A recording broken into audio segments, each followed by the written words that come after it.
pemilik surat izin mengemudi atau SIM, pemilik STNK, dan para pemilik BPKB di seluruh Indonesia.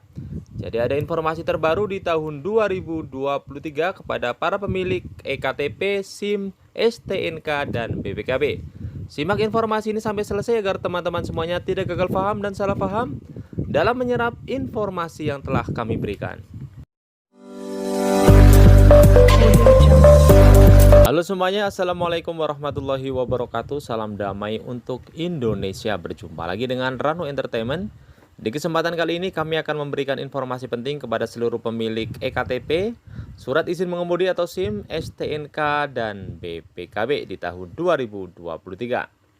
Untuk informasi yang pertama, kami tujukan kepada seluruh pemilik EKTP di seluruh Indonesia. Ada informasi penting yang perlu diketahui bahwa di tahun 2023 ini, pemerintah bakal menggencarkan pembuatan KTP digital kepada masyarakat di seluruh Indonesia guna mengantisipasi hilangnya dokumen penting secara fisik, yaitu berupa KTP.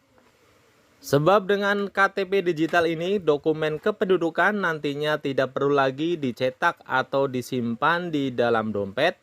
Dalam pembuatan KTP digital, Kementerian Dalam Negeri Kemendagri menyebutkan ada beberapa syarat yang harus dipenuhi.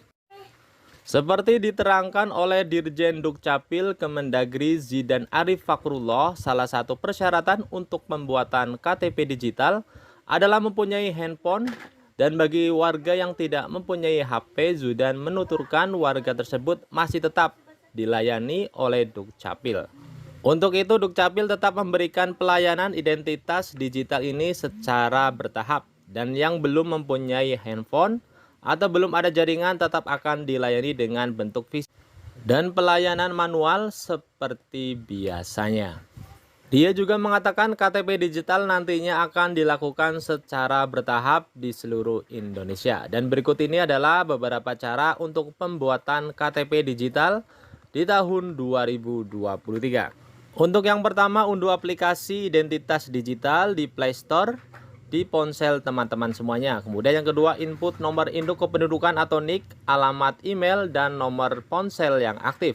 Kemudian yang ketiga, melakukan verifikasi wajah. Yang keempat, pembuat KTP digital nantinya akan melakukan verifikasi email.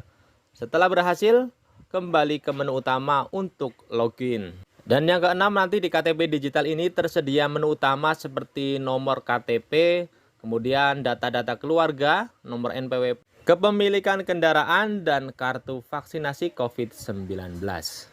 Dan untuk penerapan KTP digital akan dilakukan secara bertahap di seluruh Indonesia di tahun 2023 secara nasional. Kita doakan semoga saja pemerintah sukses dalam rangka mengembangkan sistem KTP digital ini. Selanjutnya untuk informasi yang kedua, bagi para pemilik surat izin mengemudi atau SIM atau bagi teman-teman semuanya yang akan membuat surat izin mengemudi. Karena Kapolri Jenderal Listio Sigit Prabowo membuat instruksi terbaru yang mempermudah masyarakat dalam pembuatan surat izin mengemudi. Kapolri juga menegaskan kepada seluruh jajarannya untuk tidak memungut biaya apapun pada pelayanan penerbitan surat izin mengemudi selain pungutan biaya PNBP surat izin mengemudi atau PNBP SIM. Kapolri juga memperbolehkan warga yang gagal tes ujian pembuatan SIM dapat mengulang di hari yang sama apabila dinyatakan tidak lulus. Dan apabila di hari itu tidak lolos juga, maka bisa kembali lagi 14 hari setelah dinyatakan tidak lolos. Dan instruksi ini tertuang dalam surat telegram nomor ST-X-MIRING 238/X-YAN-1.1/2022 pertanggal 31 Oktober tahun 2022 yang ditandatangani oleh Kakolantas Polri Irjen Firman Syantibudi atas nama Kapolri. Dan berikut ini adalah biaya penerbitan SIM baru maupun perpanjangan SIM di tahun 2023. Untuk penerbitan SIM baru untuk SIM A umum, B1 umum, B2 dan B2 umum sebesar Rp120.000. Kemudian untuk SIM C, SIM C1, SIM C2 sebesar Rp100.000.